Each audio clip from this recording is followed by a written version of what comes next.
Parents think screen time is addicting because children just love it, but that's not telling you the whole story. Big tech companies have recently been called out, and some have even been found liable for designing their platform to keep us hooked. So today's conversation is not just about screen time, it's about the exact features that are designed to keep your children from disengaging. So this isn't about blaming parents. This isn't about saying screens are bad, because for many of our children, they can serve a purpose, both as reinforcement and as regulation. But if we don't understand what's going on under the hood, then we're going to fight against something that was designed to keep us there. Now, let's go ahead and break down exactly what those systems are. The first and most powerful piece, the variable reward system. Now, this is the same system used in slot machines.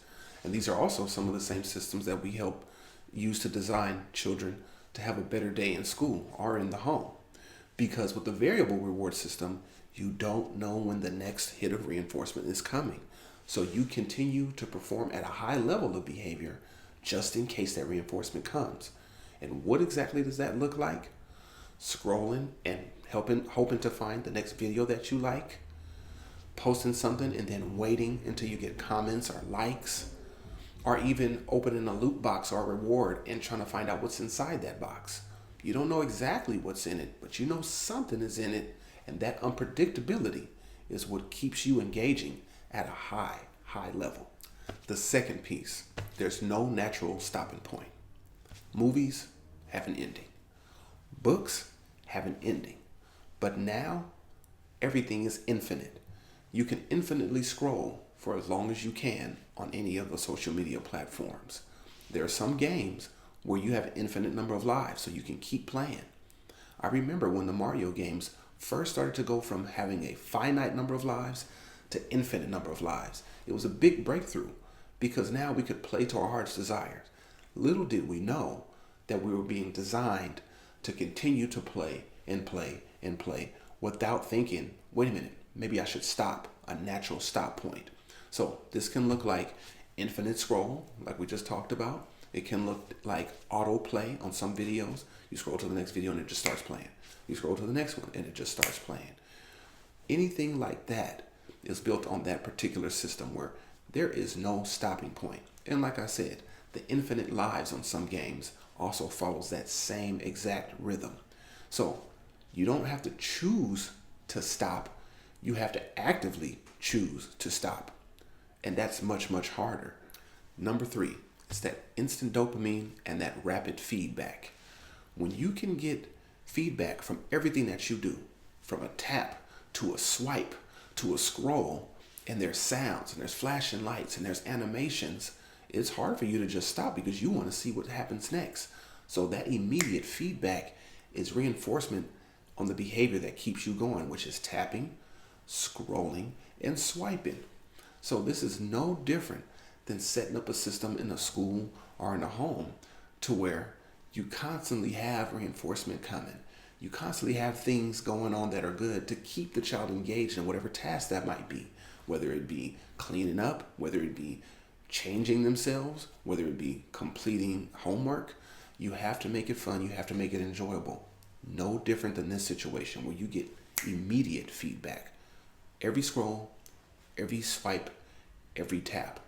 It's hard to get away from it, but once you recognize it, then you can know how to battle it. Number 4, the social validation loops.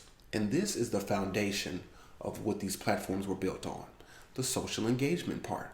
So it's not just the algorithm or the platform anymore. These are actual people liking, commenting, sharing the information, direct messaging you, notifications. So that social aspect says people are also telling you, keep going.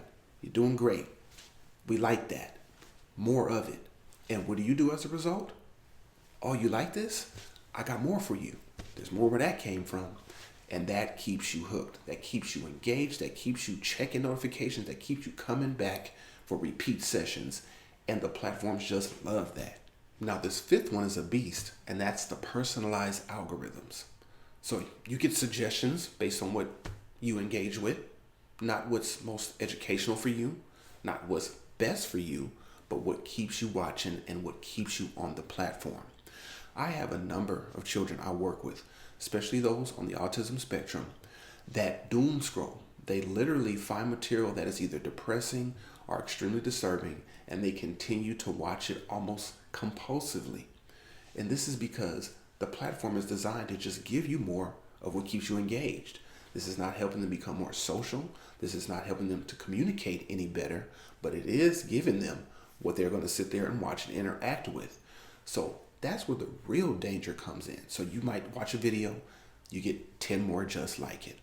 You might have a For You page that feels impossible to get out of because it's personalized just to what you might tap on.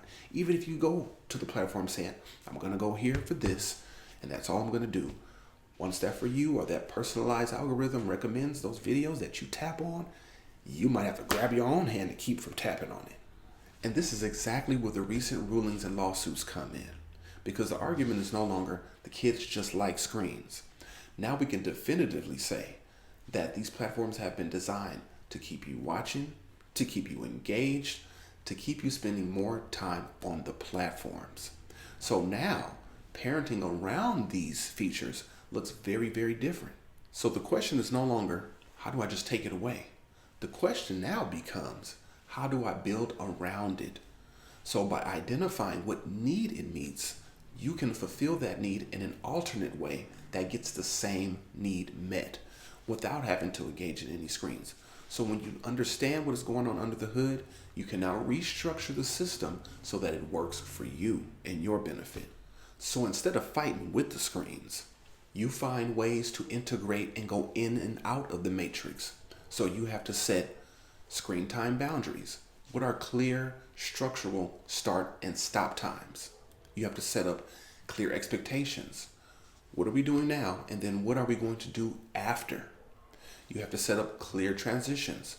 Okay, 5 more minutes, and then after that, we're going to go outside and take a walk. And then you just have to understand and how to talk to your child about normalizing and regulating their behavior around screen time by identifying those signs in themselves. When have I been on it too long? Am I ignoring my bodily functions? Do I need to take a break?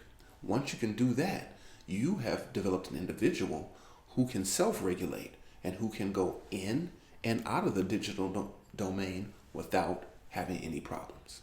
Screen time isn't just a bad habit, and it's not something that children can just turn off easily.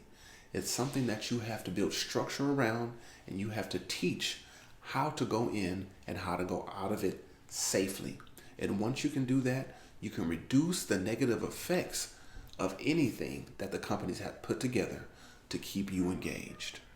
If you want help identifying why your child is drawn to screens in the first place, check out the comments below or our bio link where you can find the behavior function cheat sheet that'll help you to identify the function of the behavior so you can teach behaviors that meet that same function, making the screen time behavior much less desirable. So another thing you can do is call us, contact us for a consultation. We can help you develop a plan around screen time so that you can live comfortably knowing that you don't have to ban it and you don't have to allow unlimited use. And as always, if you found this information valuable, make sure that you check out other videos just like this one here called What Screen Time is Really Doing to Your Brain. Make sure that you subscribe, make sure that you like the video so more people can find it, and make sure you hit the notification bell so every time we drop something new, you will be the first one to know. And as always, stay tuned.